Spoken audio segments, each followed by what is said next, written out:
Oh, hello. Welcome back. In today's episode of Kill Team Shower Thoughts, I'm going to be thinking about why Kill Team? Why is this the game that is central to my channel? Why is this the best game that I've ever played? What's so special about it? And so, to analyse that, we're going to look at, first of all the games that Games Workshop produces. So, on the screen here, I've put every single game that Games Workshop currently supports, okay? And as far as I can tell, that's the following 12 games. So we got 40k, Age of Sigmar, Horus Heresy, The Old World, Kill Team, Necromunda, Warcry, Warhammer Underworlds, Legions Imperialis, Adeptus Titanicus, Blood Bowl, and the Middle-earth strategy battle game. Now, I could have included Warhammer Quest, I could have included Aeronautica Imperialis, but as far as I can see, those things are both totally unsupported. So the way I approached this was I basically looked at the Warhammer community website and looked at what games have downloadable rules available for them. What still has sections on the Warhammer.com store, and you're very much left with these 12 games. So they do still sell the Warhammer Quest boxes on the store, but they're very much not currently being supported. There's not add-ons coming out for them. There's a very occasional article or something that makes its way out, but I've settled on these 12. You could make an argument for including those other 3 games, but it's these 12, 3 because it's 2 different versions of Warhammer Quest currently, plus potentially Aeronautica, but we'll stick with looking at these 12. So the first thing I did was I thought about them in terms of science fiction versus fantasy. So this is pretty uncontroversial as sorting. So if the fundamentally in the game the basic guy has some kind of ranged weapon, right, then you're probably looking at a science fiction game. If the guy fundamentally, those basic guy, is likely to have a sword and a shield or a spear or something like that, then you're probably looking at a fantasy game. And that's roughly how I've approached it. Now, Games Workshop don't produce any modern. Obviously, those definitions would, if you had a World War II game or a sort of a Desert Storm game or something like that, those would, under this, be defined as science fiction because people have guns. Games Workshop doesn't produce anything reporting to be any kind of modern setting, kind of by choice. They kind of limit themselves to these 2 realms, so we don't have to concern ourselves with modern warfare. So I think it's a pretty uncontroversial kind of separation. Okay. Now it's worth saying that with the exception of Middle Earth, these games are set in 2 distinct universes, right? They have the 40k universe with the Emperor and Space Marines and all that stuff, and then they have the Age of Sigmar. Well, no, I suppose on the fantasy side it's more complicated than that, isn't it? Because there's the Age of Sigmar universe, right, which is Age of Sigmar, Warcry, Warhammer Underworlds. Then you've got Warhammer the Old World, which is set in the universe, I guess kind of like 30k. It's set in the universe that's historically the precursor to Age of Sigmar, but unlike 30k, like, I feel like there was obviously there was a change in the nature of the universe between 30k and 40k, but I think there was a bigger change in sort of storyline and texture between the Old World and Age of Sigmar. And then you've got Blood Bowl, which has always been sort of set in the Warhammer Old World, or used to be just called the Warhammer World, but also not really. It was always kind of spun off as being set in like a weird copy-paste version of the old Warhammer world, but in which most key disputes are settled by games of American football. Blood Bowl's really, really weird, right? And it's not meant to be taken too seriously. But all of those things take place loosely in the same universe at different points in the history of that universe, right? And then sitting separately to all of that, you've got a Middle-earth strategy battle game, which obviously is set in Middle-earth, the works of J.R.R. Tolkien, which is produced under license by Games Workshop and is the only licensed game that Games Workshop produce currently. So then I looked at sort of separating them by skirmish and mass battle. So now we've got on the left hand side of your screen is still science fiction. On the right hand side of your screen is still the fantasy. At the top of the screen there, you've got all the massed battle games, and at the bottom, you've got the skirmish games. Now, what have I defined as a skirmish game? I've decided a skirmish game is a game where, generally speaking, you will have 20 figures or less per side in a skirmish game. Now, I know that you can, for Adeptus Titanicus, I believe you could choose to go all like Imperial Knights, and potentially you could end up with more than 20 Imperial Knights in a standard size game. I also know that you could probably, for Adeptus Titanicus, you could be like, well, I'm going to play 11 million points, right? So for a standard, like the standard size game with the majority of the teams, it's people with less than 20 miniatures. And likewise, in 40k or Horus Heresy, you could be like, well, I'm playing Imperial Knights, so my 2,000 points army is like 10 guys, so I'm skirmishing. And it's the same with Age of Sigmar, right? You can take all giants if you want to, and I think in the old world, if you really wanted to, you could take like all steam tank. Like there's often the skew lists for most of these games. In Middle Earth, can you go like all Mumakills, the big mammoth things? Like I'm sure you could kind of just declare that you unilaterally are playing a skirmish game because you've brought like 6 models and you are now going to play against their mass battle army. But those kinds of exceptions aside, I hope, like, it's not that controversial yet. We can agree that the games on the top row there are all massed battle games, and the games on the bottom there are all skirmish games. So then I decided that we needed to look a little bit further with this, and this is perhaps the strangest distinction. This is Warhammer versus not Warhammer. So this is one of those things where I don't know if what I'm about to say is total BS. At some point, right, Games Workshop made a little. If you listen to the people on videos and things, they made a little bit of a song and dance about how there's the Warhammer studio, right, and then there's the Specialist Games studio. And I remember very clearly, like, the guy was basically saying, you know, if it says Warhammer on the box, it's produced by the Warhammer Studio. So you can see that all those games inside the gold square are all called Warhammer something, right? Warhammer, the Horus Heresy Legions Imperialis, Warhammer 40k, Warhammer the Horus Heresy, Warhammer Age of Sigmar, Warhammer the Old World, Warhammer 40,000 Kill Team, Warhammer Underworlds, Warhammer Age of Sigmar Warcry, right? Whereas the ones on the outside are not Warhammer. Now, this is a really interesting thing, so we're going to linger here for a minute, right? So back in the day, you had Forge World, and spun off from Forge World, headed by Andy Hoare for the longest time, was the kind of Forge World Specialist Games studio, the Forge World rules writing people, right? And they were originally responsible for the Horus Heresy, which never used to include, if you go back, never used to include that Warhammer word, right? But they had the Horus Heresy, they had Blood Bowl, they had Necromunda, they had Adeptus Titanicus, they had Middle-earth strategy battle game was always slightly weird even then, because it was under the Forge World, but it was like a separate studio that was somehow attached to them.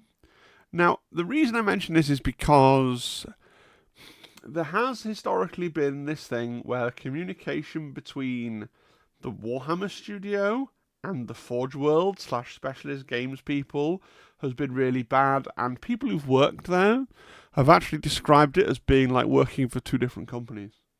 You know, I forget the exact quote and exactly who said it, but like, working for the Warhammer studio is a very much a corporate office environment, and the Forge World studio, and then this is going back a bit, but it used to be apparently a lot more kind of people just doing stuff a lot more artistic-y, and then very occasionally the guy in charge of the whole thing, I don't know if he still works for the company, a guy called Tony Cottrell would just kind of blow through where they were all working and be like, that's great, that's rubbish, that's great, let's do that. And it was a lot more of a, I don't want to say a better environment, but like, from what I've heard, like a lot more frenetic and a lot more frantic and a lot more kind of artisan? I don't know. artistic, but looser, but also like more risk of just being told your stuff was rubbish on a whim. Like quite, yeah. So my point is that it seemed like for the longest time these departments didn't really talk to each other, which is why you got things like squats appearing in Necromunda, and then pretty quickly afterwards the Leagues of Votan appearing in 40k, and it feels like there wasn't much conversation that happened between those two teams. And at the same time, when Horus Heresy was outside the Golden Square, right? Was not a Warhammer game. You got like the Castellax robots for 30k, and around the same time you got the Jez Goodwin designed plastic Castellan robots for 40k, and they were both takes on the same piece of John Blanche, kind of artwork from the distant past, and they've been taken in different directions because again those parts of the company don't talk to each other. And I remember once having a conversation with the late great Alan Bly, basically around the time that 40k 7th edition came out, and 30k was adapting to being because 30k Horus Heresy was originally like a mod, like almost like a fan mod that sat on top of 40k. I remember talking to him like, well, why don't you just, rather than adapting to 7th edition, why don't you just take the 6th edition rules, write up your own core rulebook and publish it instead of being a piggyback? And he basically said to me, like, I'd love to do that, but my paychecks don't say Forge World, they say Games Workshop. And I've basically been told that, it's got, like back then, it's got to continue to be a modification on top of 40k. It's got to work that way, and it's got to sit on top of the current edition of 40k. So obviously there's been loads of changes. That I think Games Workshop have seen how profitable and popular the Horus Heresy was, and they strove to kind of bring that, I think probably actually to do with the sad and tragic death of Alan Bly, right, the lead designer for the Horus Heresy. They chose to bring that in-house and give it its Warhammer title, right?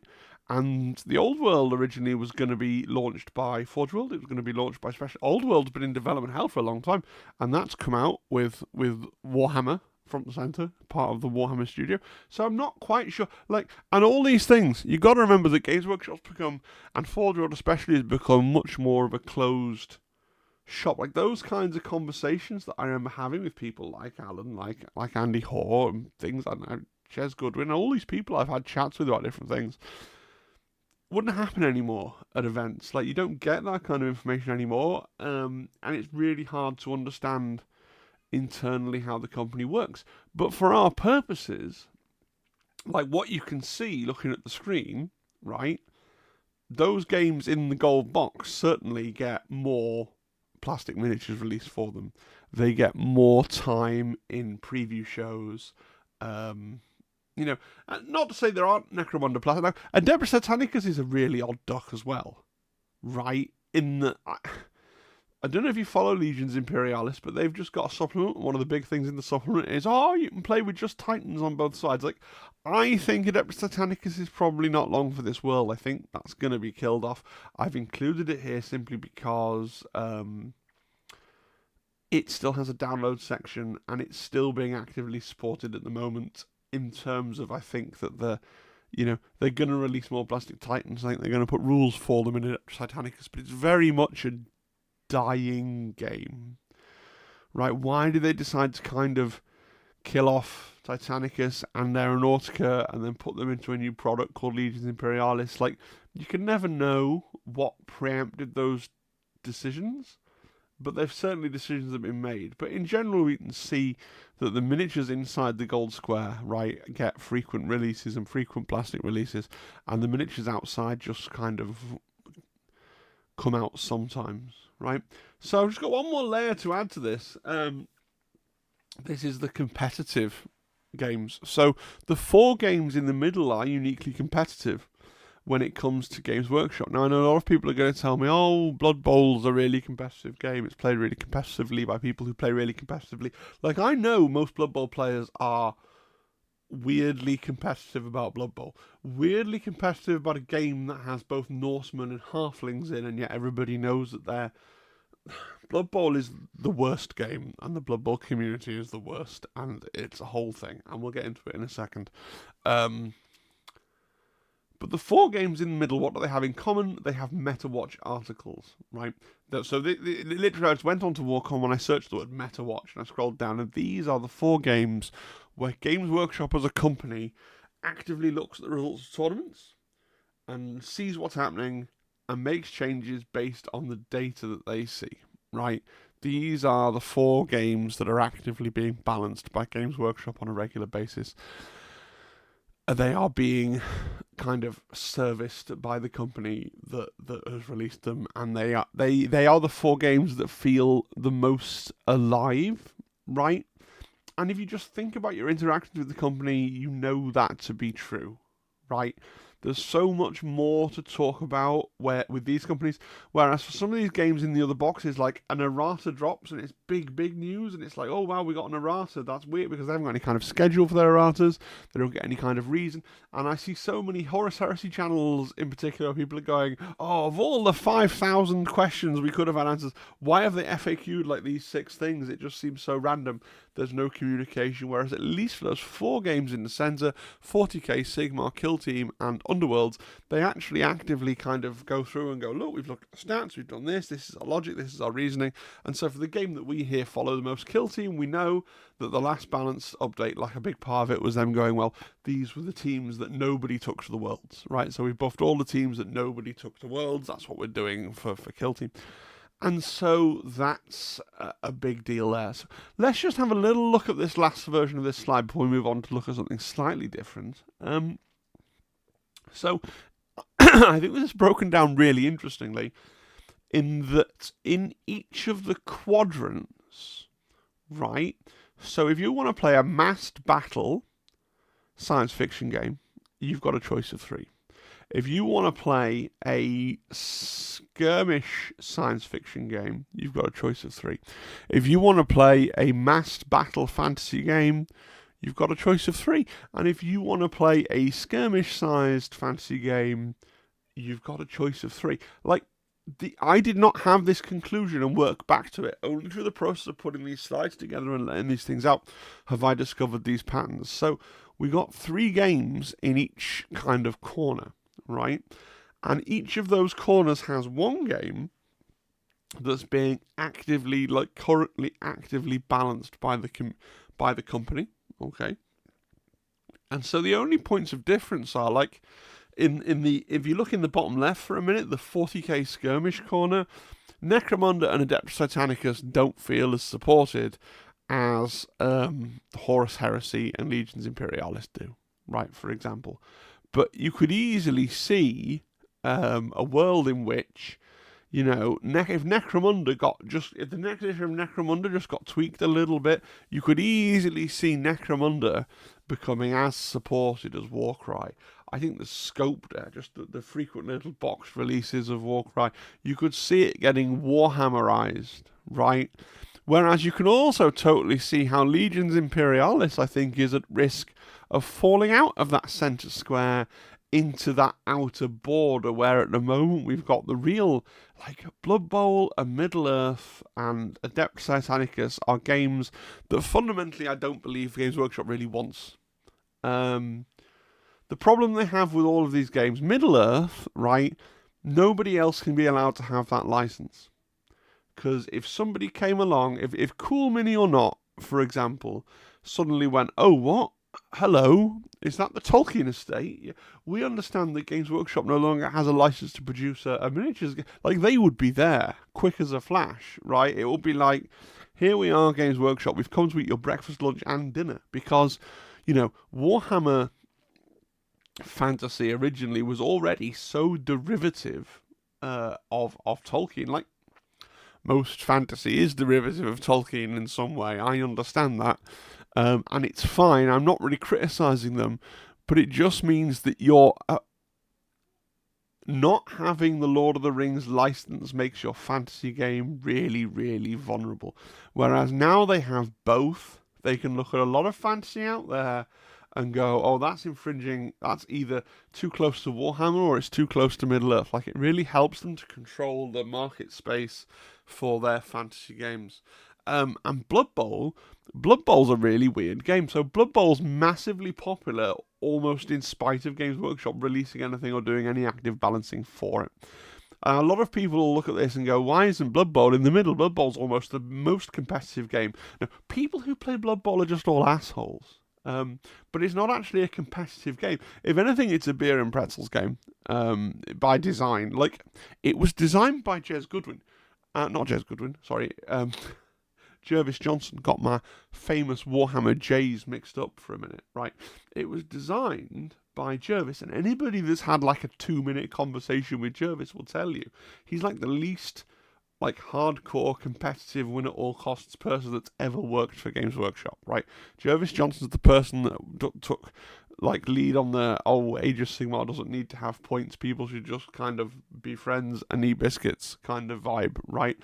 Blood Bowl, like, implicitly the teams like aren't balanced. There's the whole things where there's stunty teams and like really beefy teams and teams in the middle, and it's designed to almost be a fun little throw around simulation. And then for some reason the community decided no, we're going to treat this game like chess. So Blood Bowl is this really weird thing where they took like almost the least chess-like game Games Workshop ever produced and put this whole massive competitive framework around it. And no, fair play to the... I'm jaded because I tried to play Blood Bowl.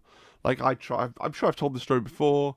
Tried to find a gaming group in Colchester. Joined the Sudbury gaming group. We played some Malifaux for a while. That was good. Played in a Blood Bowl league. People just didn't want to play me because I wasn't on the level of having played Blood Bowl for like 30 years, and they couldn't be bothered to try and teach or explain. It is like chess in that people want to play Blood Bowl against other people that have the same intricate knowledge of the meta of Blood Bowl, and nobody wants to teach you anything. And you need to know which teams are just good and worth playing. And if you're trying to play one of the teams that's just not one of the teams people play, people are going to get weird about it. And like, I just wanted to play me humans, and I'd paint little stripes on their trousers, and I was dead proud of the little stripes on their trousers, and I put little grass on the bases, and I put little white lines on the grassy flock like it was a football field, and I was dead hyped to play. And then it was probably the most negative experience I've ever had in Warhammer is trying to play Blood Bowl. I'm going to get Blood Bowl players in the comments going, oh no, our Blood Bowl group's really fun, but in general Blood Bowl players, they know. But it's not a competitive game because it's almost the antithesis of what I say what I want from a competitive game, because all of the games on the screen, all of them are played competitively because people are like that, right? But the benefit of being one of those centre games in the competitive square, that's when you have the rules set up by the company to tell you what's balanced. For all the games outside that pink square, you have to have, and I'll get onto this more in a minute, but you have to have a sort of local knowledge, meta, understanding, meeting of the minds thing in order to have a game, right? So yes, to recap, things in the centre are things with meta watch articles, okay? So what have we learned? We've learned there's a surprising amount of symmetry going on. It feels like Games Workshop have 4 core games that they both actively balance and fully support. So these are Warhammer 40,000, Age of Sigmar, Warhammer 40,000 Kill Team, and Warhammer Underworlds. Actually, let's just talk about Underworlds for a minute, because that's really interesting as well. So it feels like Warcry is the Age of Sigmar analog to Kill Team, doesn't it? Right. It feels like, because release-wise it is, and branding-wise it is, like Warhammer Underworlds isn't actually called Warhammer Age of Sigmar Underworld. It doesn't have the little Warhammer Age of Sigmar logo on top of it in the same way that both Kill Team and Warcry do. But yeah, Underworlds is competitively balanced and Warcry isn't. They just don't do meta watch articles for Warcry. It just doesn't happen, right? They just don't care because Warcry's in a weird place with its compendium teams being more powerful than its bespoke teams, and the whole thing's very strange. Like, I don't think it's easy for them to balance Warcry. And I'll get into this in a little bit longer, but it's just really interesting to me that the fantasy skirmish game in the kind of core 4, the ones that may actively balance, is really a board game. It's played on hex grid with a deck of cards. It's really very unlike a lot of their other games, right? And I guess we shouldn't just gloss over that fact. Because I think fantasy skirmish is really hard to do well for reasons that I'll get onto in a minute. So yeah, we got those 4 core games, and then you've got like 4 games that aren't actively rules balanced, but they get loads of new miniatures. So these are the Old World, Horus Heresy, Legions Imperialis, and Warcry, right?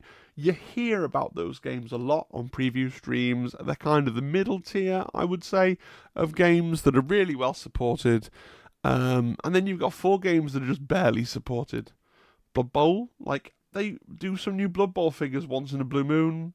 There's almost never a Blood Bowl article on Warcom unless they've released some figures and then they want people to buy them. Blood Bowl, as discussed, like, there's a thriving competitive scene for Blood Bowl. I think it's still based largely in Spain, and then there's the Blood Bowl community. It's very community-led. They don't really want the company to do FAQs for them, as is my understanding. And they're very, very... And the reason it doesn't really get covered is like the Blood Bowl community just decided, yeah, we're going to be massively tolerant of 3D printed miniatures and third-party miniatures. Like, we're just taking this, and it's almost just Games Workshop just wants to hang on to Blood Bowl to try and keep some control over it and make some money off it, because they're not really steering the tiger anymore. They're clinging onto the tiger's tail, right? Blood Bowl has kind of become the property of the people who really like Blood Bowl, and they're going off and being weird in a corner with it. Middle-earth, likewise. I don't think Games Workshop actually wants to develop Middle-earth. I don't get the sense there's a lot of passion for Middle-earth. They want to keep hold of the Middle-earth license. It's kind of like how, like, was it Sony that kept making terrible Fantastic Four films to kind of keep hold of the Fantastic Four to stop it defaulting back to Marvel? Like, it's kind of like that, right? They'll keep doing some stuff for me. Now, people that like Middle-earth love Middle-earth, and people say it's a really good game, but it's just not one. Games Workshop was in fits and starts with it. It feels like they're going to try and do something with it. They release battle tomes and battle sets, but they just never quite put them. I think Middle-earth, like, the miniatures aren't bad, but with a bit of money behind it, a bit of marketing behind it, a bit of allocation, it could be a really big game for Games Workshop. But they just don't want to give it that push. You know, things like, here are some starter sets, here is some coverage on Warhammer Community. Okay, here's some articles on how you actually build an army, how the game's played, what is it, why you should care about it. But they just choose not to. Necromunda, also kind of this weird thing, right? Doesn't get spoken about a lot. Can't be a competitive game because it kind of only exists to be like it's the most narrative game. It kind of has to play in a campaign. Like, the archetypical Necromunda experience is that your boss gets shot in the face and dies in the first game, and then you haven't got a boss anymore. Like, that's what Necromunda is, and if you don't like that, you're not going to like Necromunda. And then we've got Adeptus Titanicus, which is basically a dead game, but not quite as dead as Aeronautica Imperialis, so it's still just not made the list because it still seems to be somewhat supported, right? So far I haven't really talked about, like, why Kill Team is the thing, like, why that's the greatest game, the one that I like to play, the one that I talk about the most. And the first kind of slightly controversial thing I want to say is that science fiction is better than fantasy. Now, you're probably gonna, like, as a knee-jerk thing, you're gonna go, no, hang on, Phil, cool down. That's your personal opinion. Lots of people prefer fantasy to 40k. fantasy to sci-fi, right? Lots of fantasies really popular. Lord of the Rings, Game of Thrones, these are all really popular things. I like fantasy. Actually, if you talk to a lot of people that play 40k, they really like fantasy. I really want to like fantasy. I wish I played more fantasy wargaming. Zimbad's the same. He loves fantasy stuff. But game-wise, you play 40k, and I think I genuinely think the answer is a mechanical one. Guns make for a fun game, right? The idea that you can be standing somewhere and you can shoot someone and they're further away than you, is more fun than having to kind of get into somebody's face and mash them with a spear. Because at the end of the day, once you're in close combat with somebody, you're playing top trumps with a luck element, but you're playing top trumps to a great extent because either you're going to win or you're going to lose, largely based on whether you've managed to maneuver a better combat guy into a weaker combat guy, right? Or you've just done what so many people do and smashed two.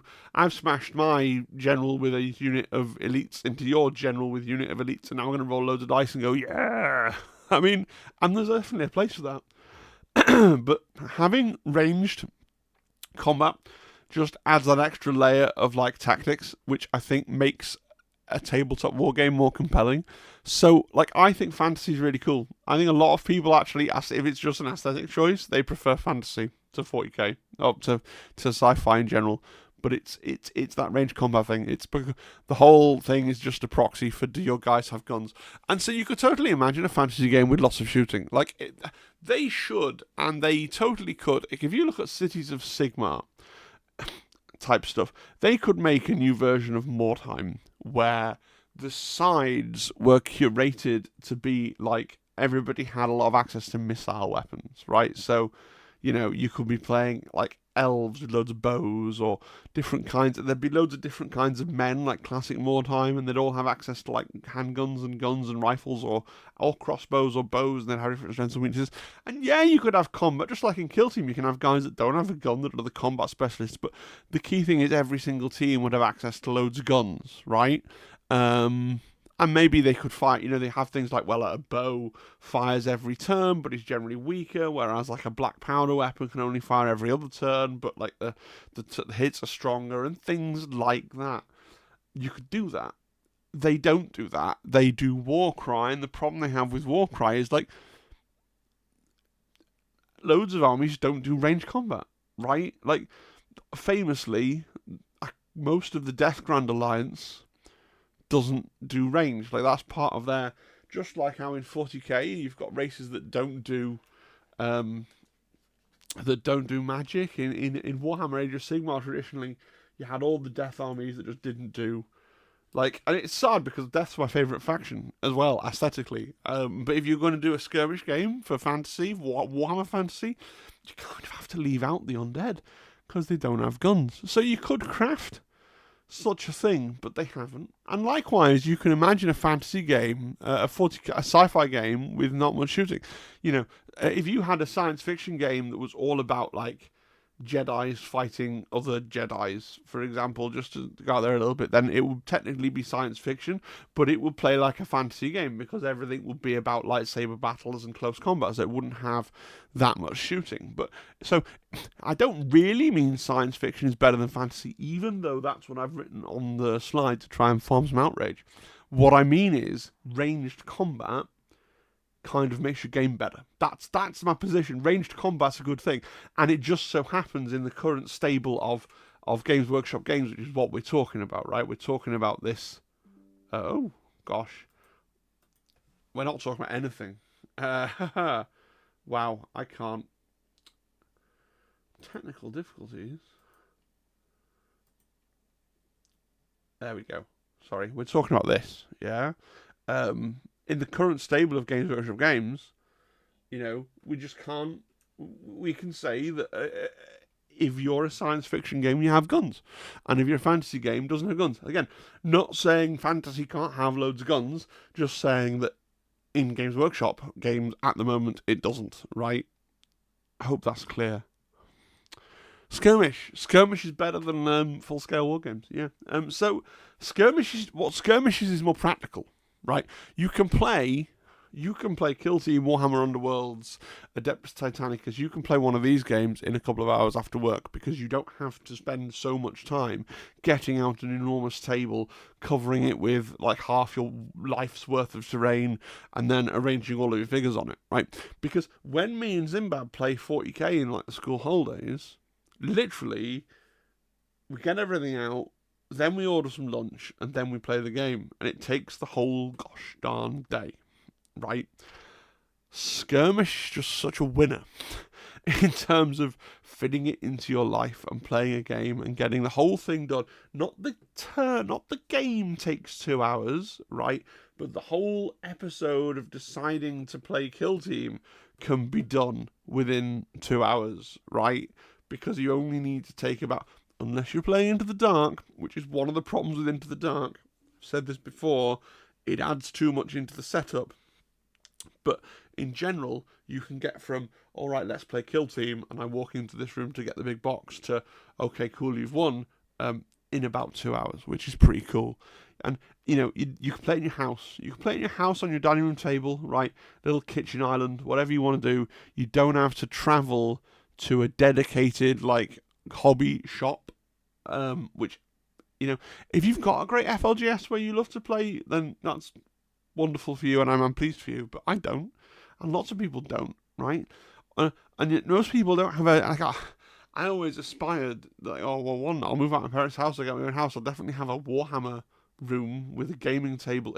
Like, do you know how big? Like, I know I'm very lucky, actually. I have this room with my computer, and my painting area, and my wife and I's Warhammer at the back there, and that pile of shame over there. But this couldn't be a gaming room. You couldn't fit a table in here and walk round it. You know, that's a massive space that most people just don't have, right? But Skirmish is just a really practical thing. And then you can travel to an event with a bag, right, like this. You don't have to have a huge rolly suitcase full of your army. Yeah, it's just sci-fi. Science fiction is better than fantasy. Skirmish is better than full scale. And my last point is active balance from the company producing the game is great for socializing, right? So we're not really talking about competitive, because anything can play with a competitive mindset, and anything can be played with a casual mindset. You can play casual chess, and you can play, you know, competitive Monopoly, right? You just can.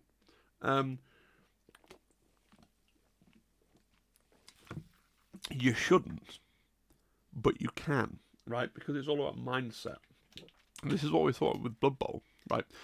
Blood Bowl is played by competitive people in a competitive way, not a competitive game, right? The reason I prefer a competitive game is because nobody... I've been in a situation when 40k was being less actively balanced, right? Like where I at one point thought Slanesh demons were really cool, so I'm going to make a Slanesh demon army. Turns out Slanesh demons were for a time like just the filth, right? And nobody wants just to take something. People are asking you like, oh, can you please not bring that army list because it's really overpowered? It's like, what do you mean? But these are the things that I've hobbied on and painted, and I've not just brought them because they're powerful. And last edition, they weren't particularly powerful, and now, you know, people hate that. I hate having to have this kind of homebrew meta understanding meeting of the minds about, well, what's broken, what's cheap, what's cheesy, what's beardy. You know, is it okay to bring, like, oh, you know, I'm going to use a special character, is that okay? Or I'm taking 3 Land Raiders, the rules allow it, but is that alright because people are saying they're a bit oppressive? Like, and by all means, having the game actively balanced doesn't solve those problems, like, totally, and it doesn't solve them maybe as quickly as you might want them to be solved, especially on the internet where no one has any patience now for anything, but at least they give it a go, right?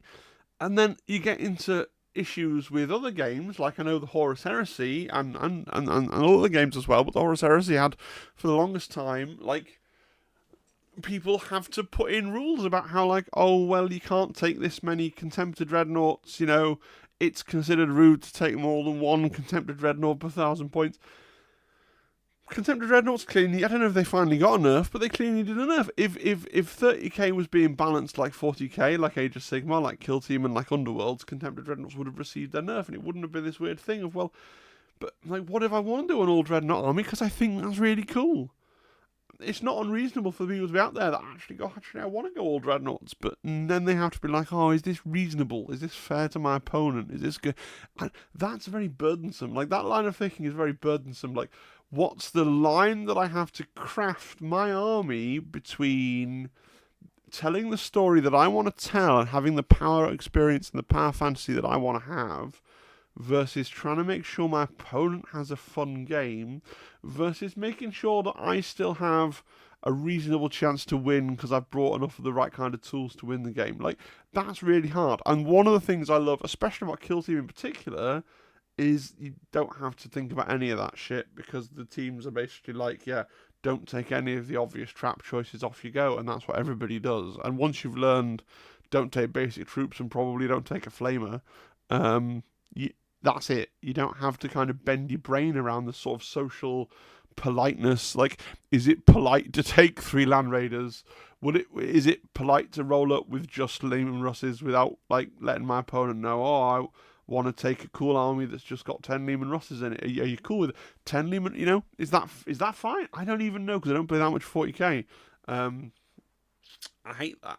So the games that are the most actively balanced have the biggest chance of avoiding that situation, because for my mind the games company is actually doing its job and looking at things and going, oh right, this kind of army is really powerful, let's try and bring the power level down. So if you play 40k today, you can reasonably, whatever you build with any of your army lists, you have a reasonable chance that it's going to be a reasonably fair and balanced thing, unlike in 30k, where, as I understand, it's still very possible to just thoroughly break the game by taking loads of the most efficient thing. And that upsets me, as I hope I've made clear. Final thoughts. We're talking nearly 41, be 45 by the time I've finished. But that's why I like Kill Team, because it's the choice. Because it's got guns, right, which make the game better.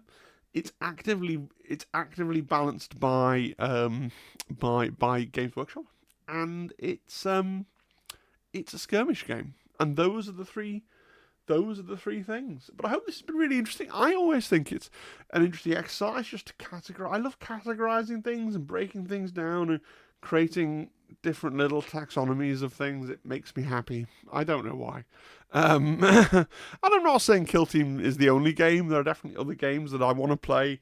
I aspire to play. Like, I've got a week of holiday now. I don't think I'm planning to play anything, because Zimbad and I are both just so absolutely disgustingly knackered from like life at the moment. But I've got a hobby that I want to do. So much hobby that actually the hobby that I want to do is kind of, as I talked about a couple of videos ago, it's kind of actually depressing me at the moment because there's so much hobby that I want to do. I also want to play a lot of World of Warcraft, and I'm beginning to worry that I don't have time in my life for all the things that I want to do. But that's a me problem, not a you problem. I'm definitely going to have some hobby done tomorrow, though, because it'll be hobby stream. So don't forget to join in for the hobby stream at 7:30, when maybe I will finish these Celestian Sacrosants that are now behind a pot noodle cup, right? That's how things are in the mental state of Mr. Telltale Impulse. There's now too many bits of random detritus on my hobby desk between me and the hobby, which is never a good time. Have I managed to provoke any thoughts from you in all this rambling, this loose ramble for 40-odd minutes? If so, do share them down below. We love a good back and forth in the comments section. I want to say a big thank you for all my members that continue to pay for whatever this is, but especially to Mr. Nightfall, who's once again subscribed at the highest possible tier in the membership scheme, and therefore is entitled to a shout out. The only person to ever have paid for his shout out.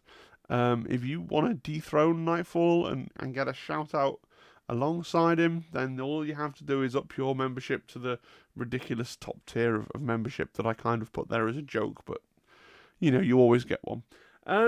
Don't forget the live stream tomorrow at 7:30. I'm looking forward to that. And that's about it. So cheery bye. Bye bye. Bye bye. Goodbye. Bye bye.